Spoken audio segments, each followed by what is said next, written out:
হবে এবং সৌদি আরব এই মুহূর্তে কিছুটা ঘুরে দাঁড়িয়েছে, ডান প্রান্ত দিয়ে একটা ভালো আক্রমণ কাটমেকা হয়েছে, চমৎকার স্কিল।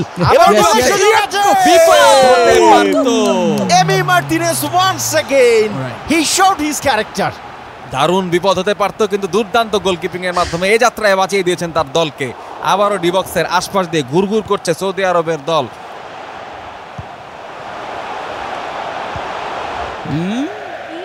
আমি একটা জিনিস বুঝলাম না, কর্নিয়া আর্জেন্টিনা কি তেল বেচা টাকা খেয়ে ফেলেছে নাকি কিছু?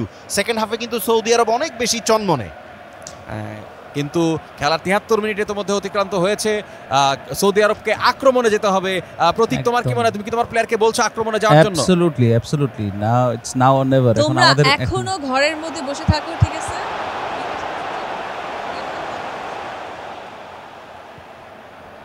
এই যে দেখছো তোমার প্লেয়াররা ফাউল করতে দেখছো। আর তবে একটা জিনিস দেখার মতো যে খুব বেশি ফাউল আজকের এই খেলাটায় হয়নি।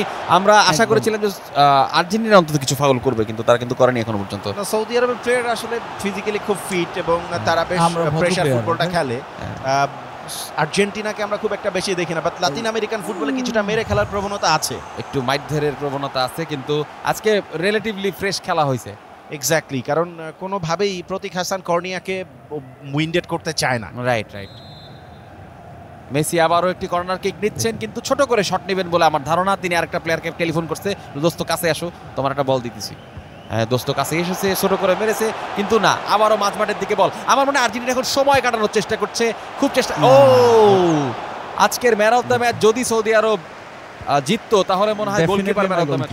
যদি নাও জিতে তাও আমার কাছে মনে হয় সৌদি আরবের গোলকিপারকে আমরা ম্যান অফ দ্য ম্যাচ জিতেই পারি, কারণ যে গোল বাঁচিয়েছে, হাফ ডজন গোল তো হয়ে যেত ততক্ষণ কমপক্ষে, তাই না? এত সস্তা একদম। কিন্তু আর খুব অল্প সময় বাকি আছে। প্রতীক হাসান, মুখে এত কথা বলে লাভ নেই, একটু মাঠে খেলে দেখাতে হবে ভাইয়া। আসলে হ্যাঁ, আবারও আক্রমণে আর্জেন্টিনা। কি যে হতে যাচ্ছে।